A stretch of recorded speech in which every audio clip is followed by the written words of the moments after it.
What's going on, hustlers? Back at you guys with another video. Thank you guys so much for 2,000 subscribers. If you guys enjoy this content, if you guys enjoy learning about government contracting, please make sure to subscribe, hit the subscribe button, or at the very least, please drop a like on this video if you find it informative or if you feel like it answers any questions that you may have. Without further ado, let's get into the video. So today's topic is going to be how to discover what the government previously paid for different products. And we're going to go over two different ways that we can do this, okay? So the first of which is going to be, we're just going to examine procurement history, all right? Straight up, we're just going to examine procurement history. And then the second route, we're going to take something a little bit more advanced, a little bit more of an aggressive approach, something a bit higher level. And we are going to be discussing how to use FPDS, all right? So I know we've talked about different pricing strategies, but we haven't really talked about procurement history in general. I don't think I've made a video about it. And turn on post notifications because I'm actually going to be releasing a video after this about how to use AI to help with reading procurement history as well. But without further ado, let's get into the video. So I'm going to share my screen here and let's rip it.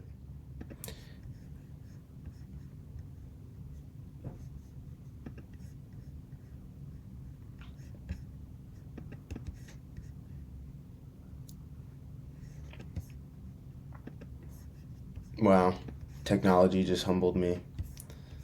I'm one take Tony, so I'm not gonna edit that out.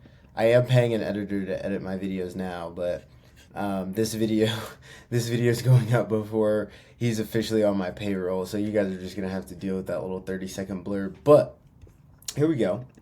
All right, so we just got a regular solicitation, right? Home base here, home base. All right, now one thing I want to touch on is solicitations, especially with DLA, they're organized into sections, all right? So we see here page 1 of 23, all right? So there's 23 pages. We see here the first section is section A. Then we've got section B.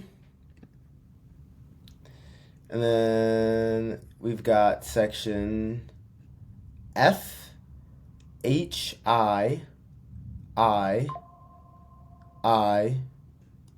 let's see, is this one only going to be I? Then we've got K.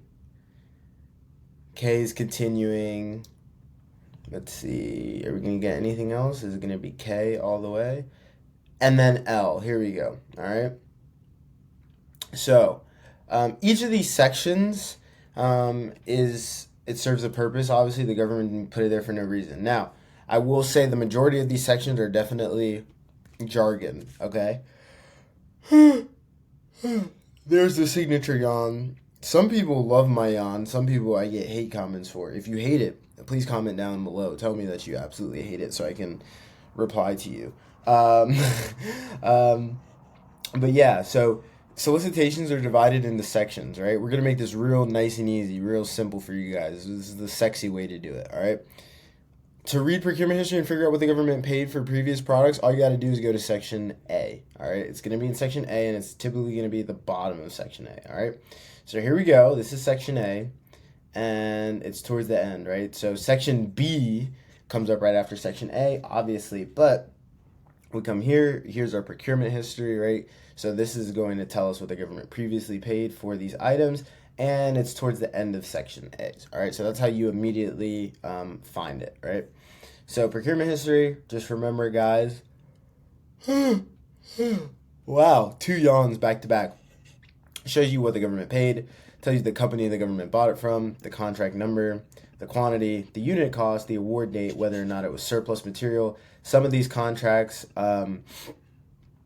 are repeated, and then they have like a couple different extra digits, right? So that means that this was an IDC or an IDIQ, and then these were delivery orders placed against that contract, right? So 0973, 0972, 0971, and the main contract was Sierra Papa 09201 Delta Papa Victor 01, all right? That was the main contract, and then these were delivery order numbers, all right? So, oh wow, holy crap.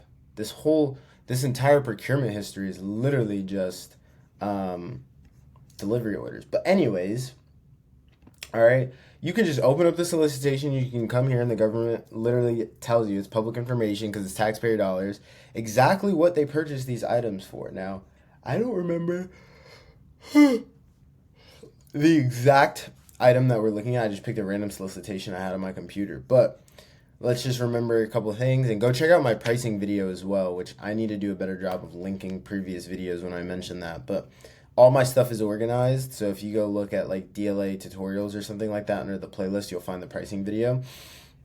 The more you buy of something, the cheaper it gets, right? So 58 units was $219, 83 units was $214, all right? And then as time passes by, things get more expensive because of inflation, all right? And there's a couple other factors that go into that, right? But basically, procurement history, that's going to be your primary way of looking at it, right? And then it tells you the date, right? So you know when it was last bought. So this is about 9 years old. Or this last procurement is about 9 years old, and a lot of stuff has transpired over the course of the last decade. So the price,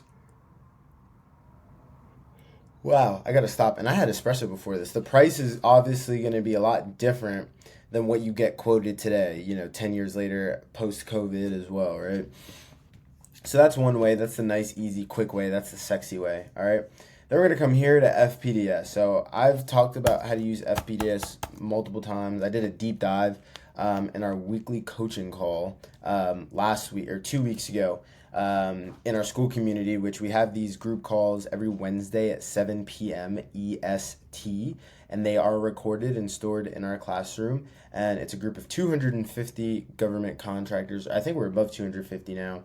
It's $19 a month, cheaper than a Netflix subscription. You get weekly coaching calls. You get to ask me questions. You get to ask other successful government contracting professionals questions as well. And then everybody's just helping each other out, interacting. It's a very streamlined Discord. So if you guys want to check that out, click the links down below. It's literally $19 a month, cheaper than a Netflix subscription. And we talk about how to do all kinds of things. Last time we talked about packaging requirements and all that good stuff. But anyways, let's talk about how to use FPDS to see what the government previously paid, right? So I remember that the FSC code is 5965 of what we were just looking at, right? So we see here 5965. That's the FSC code, all right? So then we're going to come here. We're going to go to advanced search. We're going to go to add. Any day now. PSC, all right? PSC. PSC and FSC, same thing. They're just used interchangeably.